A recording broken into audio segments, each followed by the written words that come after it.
سورہ ابراہیم کی آیت نمبر 38 ہے، ربنا انک تعلم ما تخفی وما نعلن وما یخفی علی اللہ من شیء فی الارض ولا فی السماء۔ اے ہمارے رب، یقیناً تو جانتا ہے جو ہم چھپاتے ہیں اور جو ہم ظاہر کرتے ہیں، اور اللہ پر کوئی چیز نہیں چھپتی زمین میں اور نہ آسمان میں۔ اس آیت میں بہت زیادہ گہرائی ہے۔ یہ دعا ہے، اور حضرت ابراہیم علیہ السلام نے یہ دعا اس وقت مانگی جب وہ اپنی بیوی ہاجرہ کو اور اپنے دودھ پیتے بچے اسماعیل علیہ السلام کو مکہ لے آئے، اور وہاں پر کوئی آبادی نہیں تھی، غیر آباد علاقہ تھا، نہ پانی کہیں تھا، نہ کوئی نباتات، کچھ بھی نہیں تھا۔ ایسے ریگستان میں اپنی بیوی اور بچے کو اللہ کے حکم پر لے آئے، اور وہاں جب ان کو چھوڑ کر جانا تھا، ان کو اللہ سبحانہ تعالیٰ کا حکم یہی تھا، تو حضرت ابراہیم علیہ السلام نے اپنی بیوی اور بچے کو چھوڑا وہاں پر، اور جب جانے لگے تو کچھ دعائیں مانگی۔ اس میں ایک دعا یہ مانگی کہ یا اللہ تو جانتا ہے کہ ہمارے دلوں میں کیا ہے۔ تو دیکھیں، یہ دعا بہت زبردست ہمارے لیے بھی ہے، لیکن وہاں اس لحاظ سے اگر ہم سوچیں، حضرت ابراہیم علیہ السلام اپنی بالکل چھوٹے سے ابھی دودھ پیتے بچے کو ایسی جگہ پہ چھوڑ کے جا رہے تھے، اپنی بیوی کو چھوڑ کے جا رہے تھے جہاں بظاہر ان کا کوئی مددگار نہیں تھا، اللہ کے سوا ان کا وہاں پر کوئی نہیں تھا، مگر چونکہ اللہ کا حکم تھا تو حضرت ابراہیم علیہ السلام نے یہ کام کیا۔ لیکن انسان کے دل میں اپنے اولاد کے لیے، اپنے بیوی بچوں کے لیے محبت ہوتی ہے۔ ہاجرہ کے بارے میں بھی اگر سوچے تو وہ ایک عورت تھی کہ وہ مومنہ تھی، ان کو بھی اللہ پر بھروسہ تھا۔ آپ ہمیں اگر اللہ کے بھروسے پہ یہاں چھوڑ رہے ہیں تو پھر اللہ ہمیں ضائع نہیں کرے گا، وہ جانتی تھی۔ لیکن ایک جدائی کا غم تو انسان کو ہوتا ہے نا۔ حضرت ابراہیم کو نہیں معلوم تھا کہ اب وہ اپنی بیوی کو یا اپنے بچے کو کبھی ملیں گے یا نہیں ملیں گے، نہ حضرت ہاجرہ کو معلوم تھا کہ اب ان کے شوہر سے ملاقات ہوگی یا نہ ہوگی۔ یعنی ان کے دلوں میں غم تو تھا، جدائی کا غم ایک انسان ہونے کے ناطے تھا، مگر حضرت ابراہیم علیہ السلام اللہ سے کوئی شکایت نہیں کرنا چاہ رہے تھے، تو یہ دعا مانگی کہ یا اللہ تو جانتا ہے میرے دل میں اس وقت جو جذبات ہیں، اپنی بیوی بچے سے جدا ہونے کے لیے ان کے لیے احساس بھی ہے، کیونکہ انسان دیکھے جب اس کو خود سے کوئی قربانی دینی ہوتی ہے، خود سے کوئی تکلیف اٹھانی ہوتی ہے تو انسان اپنے آپ کو تیار کر لیتا ہے، لیکن جب اس کے پیاروں کے لیے کوئی ایسی جگہ پہ چھوڑنا یا ان کو ایسی تکلیف کے خیال سے کہ ہم ان کو اگر یہاں چھوڑیں گے ان کو کچھ تکلیف ہوگی، تو یہ جو فیلنگ ہوتی ہے بہت ہی زیادہ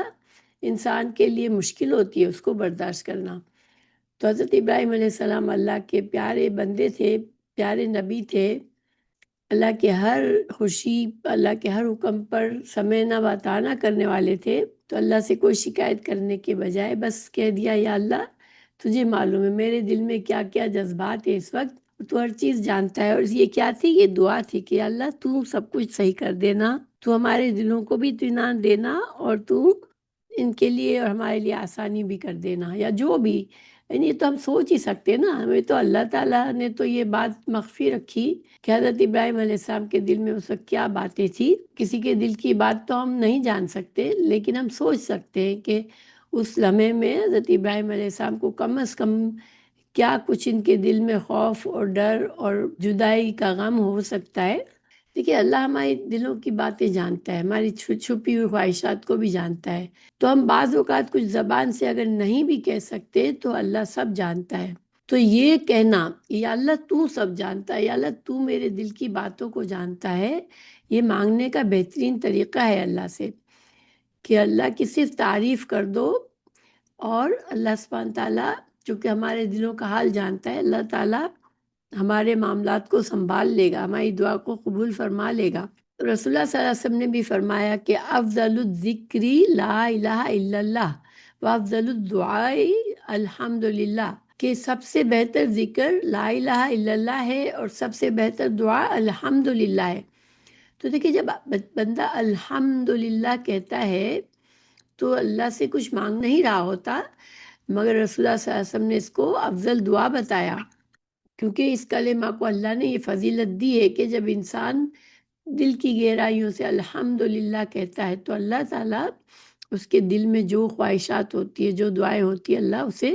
قبول فرماتا ہے۔ تو اس کا مقصد یہ ہے کہ ہم جو مانگ رہے ہیں اور جو کچھ ہمارے دل میں ہے تو سب کچھ جانتا ہے۔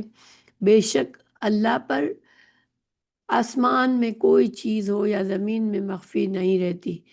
سو ہماری ظاہر درخواستوں کے ساتھ دلی مرادیں بھی پوری کر دیتا ہے اللہ۔ اس کا یہ مطلب نہیں ہے کہ انسان اللہ کی صرف تعریف ہی کرے اور دعا نہ مانگے، کیونکہ اللہ سبحانہ تعالیٰ کو پسند ہے کہ بندہ اس سے دعا مانگے، اپنی حاجتیں بیان کرے، ٹھیک ہے۔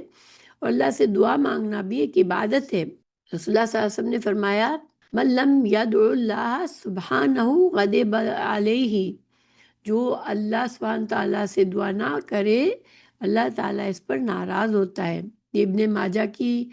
حدیث ہے، اور اللہ تعالیٰ نے بھی قرآن میں فرمایا سورہ المومن آیت 60 میں، وقال ربکم ادعونی استجب لکم ان الذین یستکبرون عن عبادتی سیدخلون جہنم داخرین۔ اور تمہارے رب نے فرمایا مجھے پکارو، مجھ سے دعا کرو، میں تمہاری دعا قبول کروں گا۔ بے شک وہ لوگ جو میری عبادت سے تکبر کرتے ہیں ان قریب دلیل ہو کر جہنم میں داخل ہوں گے۔ تو ہمیں اگر ان دونوں کو ملائیں تو پھر ہمیں کیا سمجھ آتی ہے بات، کہ انسان مختلف حالات سے گزرتا ہے زندگی میں۔ بعض اوقات آسان ہوتا ہے اس کی حاجت کو بیان کرنا، اور بعض اوقات اس کی حاجت کو نہیں بیان کر سکتا اچھی طرح سے، نہ اس کو الفاظ صحیح ملتے ہیں، نہ اسے لگتا ہے کہ یہ جو کچھ بھی مجھ پہ ابھی گزر رہا ہے میں اس کو صحیح طرح سے بیان نہیں کر سک رہا، تو پھر اللہ کی تعریف کرتا رہے بیٹھ کے الحمدللہ، اور اس کے علاوہ اللہ کی بہت سی قرآن و حدیث کے سے تعریفی کلمات ہمیں پتہ چلتے ہیں۔ یہ ایک بہترین دعا مانگنے کا طریقہ بھی ہے۔